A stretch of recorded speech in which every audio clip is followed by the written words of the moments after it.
What's going on? It's your boy Sermon at Sermon's Domain on Twitter. ScHoolboy Q's fourth studio album, Blank Face LP, has arrived. It's been 2 years and about 5 months since Oxymoron, and in that time a lot can change.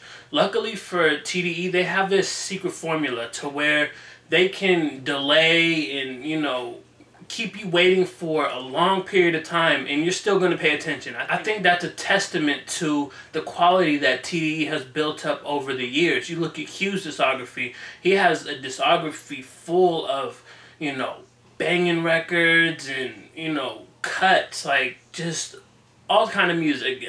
I'm sure I can go on all day about it. I like Habits and Contradictions the most. Oxymoron, to me, like, I appreciated it, but I haven't really played it since it came out. Like, I wasn't too compelled to keep playing it, and I didn't find it as interesting. And I guess it's hard when you come off a run like Habits and Contradictions. Going into Blank Face LP, I was excited once I saw the short films. Like, the first two singles was Groovy Tony and then That Part. Groovy Tony was good, but I only listened to it once because I want to wait for the overall album experience.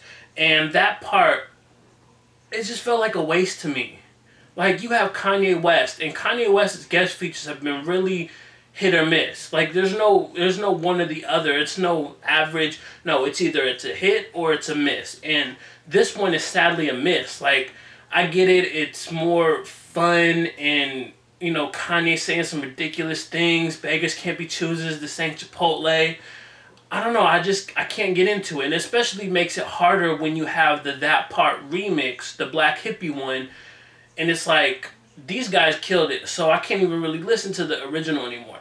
But once the short films came out, I started to get more excited because By Any Means and Tuki Knows 2 are crazy records. Tuki Knows 2 is probably one of my favorites, and I like the guys Traffic and TF.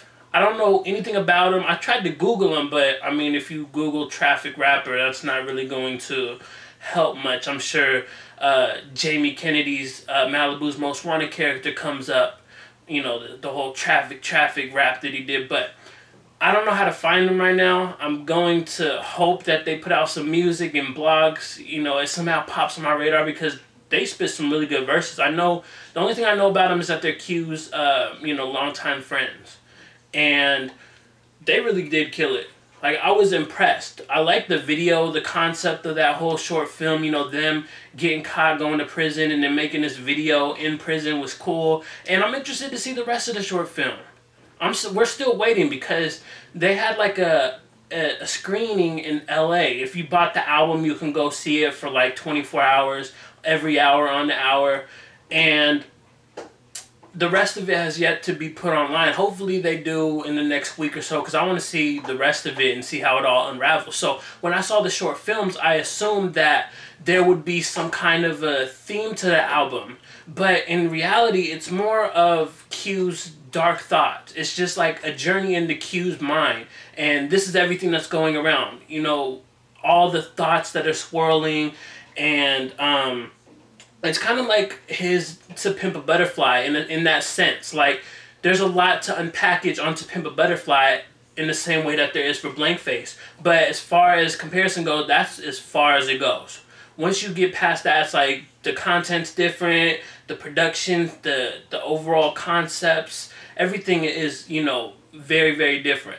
But I had to say that, at one minute, he's kind of reflecting on selling drugs at 14 on John Muir, which is his middle school name, the name of his middle school. The next, he's kind of acknowledging his own struggles and the hardships would change on, Never Change.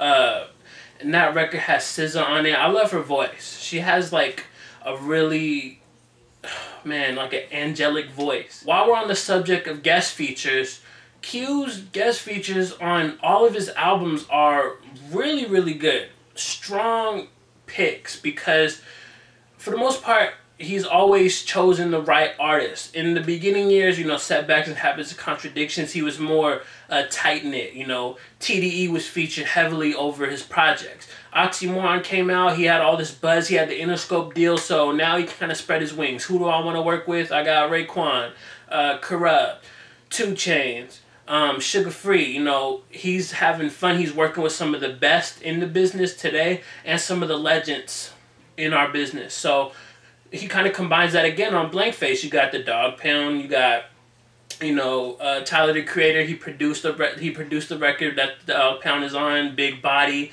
You got, who else you got? You got E40, you got Vince Staples, who kills it on Ride Out. And then you have Anderson .Paak. Anderson .Paak, I have to highlight him. Every time he's featured anywhere, he just kind of steals the show. He's featured on Torch, like uncredited for some reason, and then he's credited on the title track as well.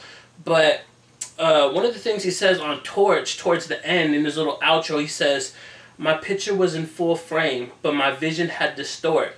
My memory is okay, but my feelings on point." I think Anderson's pen game is one of the nicest. He has the ability to tell you a story that you just have to pay attention to. You just enjoy listening to him. From the voice to the lyrics, he has the complete package. And I'm going to keep praising him and bigging him up until he's a big superstar, because that's what he deserves to be. And then there was one fumble on the album, and that's Overtime. Don't get me wrong, Miguel and Justine Skye's contributions to that song are great. I think in the hands of anybody else, or maybe even on a different project, the song would have been good, but the fact is it doesn't fit into Blank Face. And Q's acknowledged that. He said it at his listening party that the label forced him to put the record on. I was reading an article that he did on Rolling Stone where he later said, you know, that's not what he meant. He was just kind of in the heat of the moment or whatever. He was kind of backpedaling his statement. So that record itself was like the one record that I can, you know, from my mind point to and say, that record, take it off.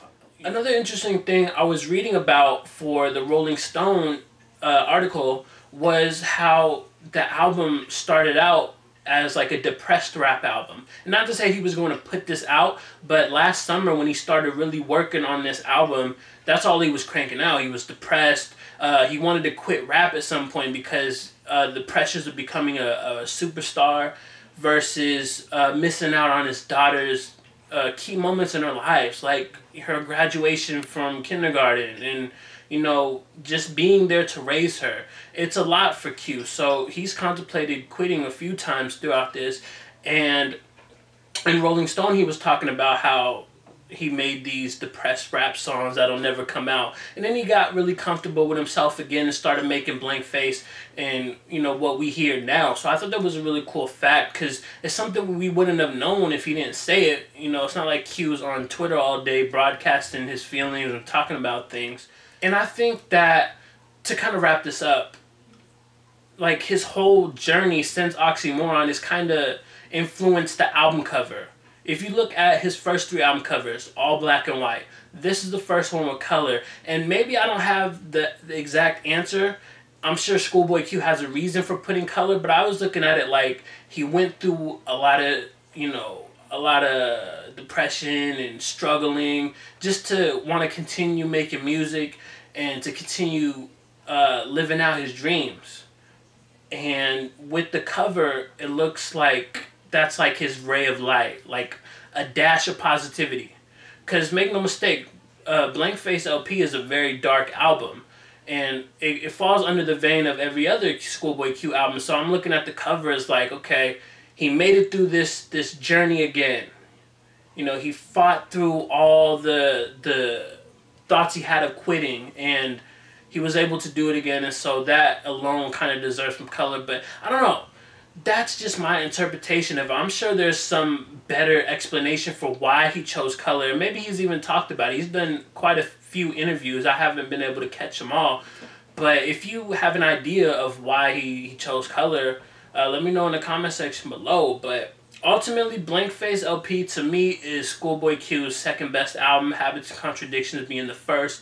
I really enjoyed the production of this album. Oh, and I have to highlight the fact that ScHoolboy Q is good with working with Atlanta producers. On Drug Dealer, Dope Dealer, he has Southside and Metro Boomin.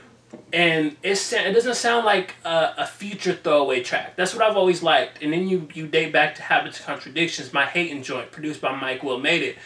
Those two records that I'm citing come from Atlanta producers, and oftentimes when you hear them, like the Mike Wills and the Metros, they work with other people, it sounds like something you would think, oh, Future probably would have killed this or would have passed on this or something, but these two records sound like they fit into Q's, his sound, his lane, his direction, and so I wanted to say that. The production was really good on the album. The lyrics themselves, I think he's at his sharpest right now as far as lyrically. Like, I'm listening to Groovy Tony, and the stories that he's telling is really, you know, really polished. It's almost like a Ghostface Killer in a sense. So those are my thoughts on Blank Face LP. Let me know what you think about the album in the comment section below, and then like the video, subscribe to the channel if you're not already, share the video. Follow me on Twitter at SermonsDomain, and as always, thank you for your time. I appreciate you for watching, and until next time, peace.